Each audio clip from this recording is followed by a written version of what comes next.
Capítulo 6º. Da aposentadoria. Artigo 259. Aposentadoria é o dever imposto ao Estado de assegurar ao funcionário o direito à inatividade, como uma compensação pelos serviços já prestados ou como garantia de amparo contra as consequências da velhice e da invalidez. Artigo 260. Salvo disposição constitucional em contrário, o funcionário será aposentado. Inciso 1º. Por invalidez. Inciso 2º.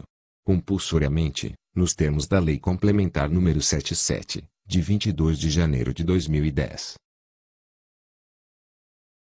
Inciso 3º. Voluntariamente, nos termos da Lei Complementar nº 77, de 22 de janeiro de 2010. Artigo 261. É automática a aposentadoria compulsória, que será declarada com efeito a partir do dia seguinte àquele em que o funcionário completar a idade limite. Parágrafo único. O retardamento do ato declaratório a que se refere este artigo não evitará o afastamento do funcionário nem servirá de base ao reconhecimento de qualquer direito ou vantagem. Artigo 262. A aposentadoria por invalidez será precedida de licença para tratamento de saúde, por período não excedente a 24 meses, salvo quando o laudo médico oficial concluir pela incapacidade definitiva do funcionário para o serviço público. Parágrafo 1º. Após o período de licença, e não estando em condições de assumir o cargo ou de ser readaptado em outro mais compatível com a sua capacidade, o funcionário será declarado aposentado. Parágrafo 2º. A declaração de aposentadoria, na hipótese do parágrafo anterior, será precedida de perícia, realizada pela Junta Médica Oficial, em que se verifique e relate a ocorrência de incapacidade do funcionário para o serviço público. Parágrafo 3º. O piloto de aeronave, considerado incapacitado para as suas funções pela Junta Médica Superior de Saúde do Ministério da Aeronáutica, será readaptado vetado com vencimentos integrais, inclusive gratificações e horas de voo. Artigo 263. O funcionário em disponibilidade poderá ser aposentado nos termos do artigo 258. Artigo 264. O provento da aposentadoria será: Inciso 1º. Correspondente ao vencimento integral do cargo quando o funcionário: Alínea A. Contar o tempo de serviço legalmente previsto para aposentadoria voluntária. Alínea B.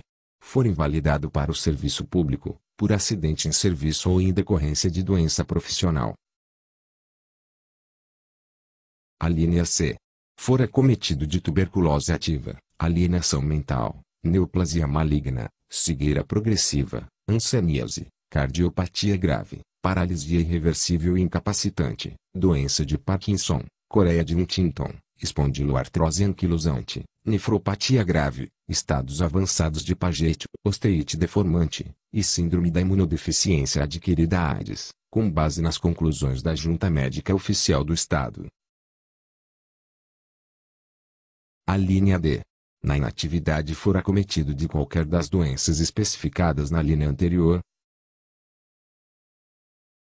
Inciso 2º. Proporcional ao tempo de serviço, nos demais casos. Parágrafo único. A proporcionalidade de que trata o item 2 corresponderá, por ano de efetivo exercício, a 1/35 para os funcionários do sexo masculino, e a 1/30 para os de sexo feminino, e, para os ocupantes de funções de magistério, 1/30, se professor, ou 1/25, se professora.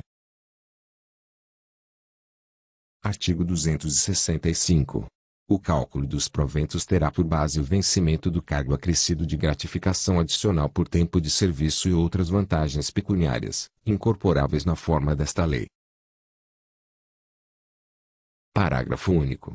Para o pessoal do Magistério do Ensino Fundamental e Médio, O cálculo dos proventos ainda levará em conta a média da jornada de trabalho dos 12 últimos meses anteriores à data da autuação do requerimento, do laudo médico oficial ou do implemento do limite de idade para permanência no serviço ativo, conforme se trate de aposentadoria voluntária, por invalidez ou compulsória, respectivamente. Artigo 266.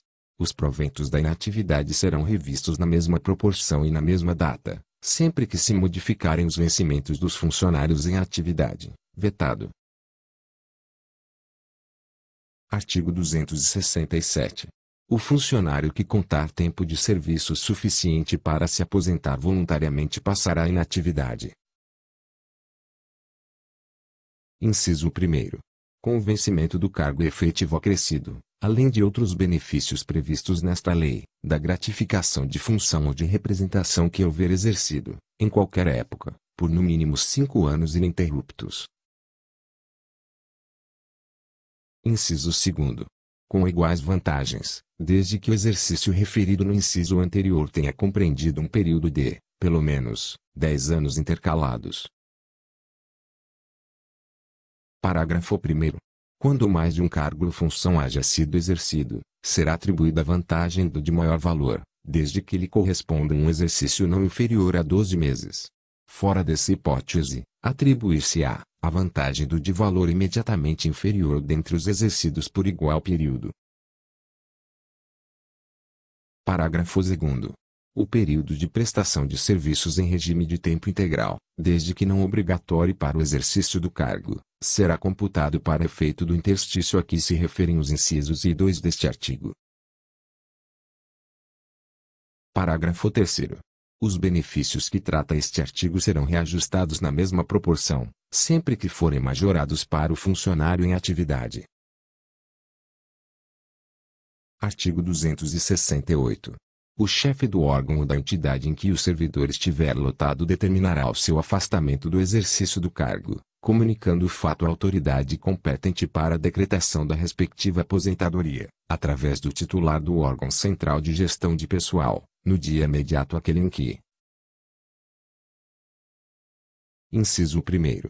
For considerado, por laudo médico, definitivamente incapaz para o serviço público.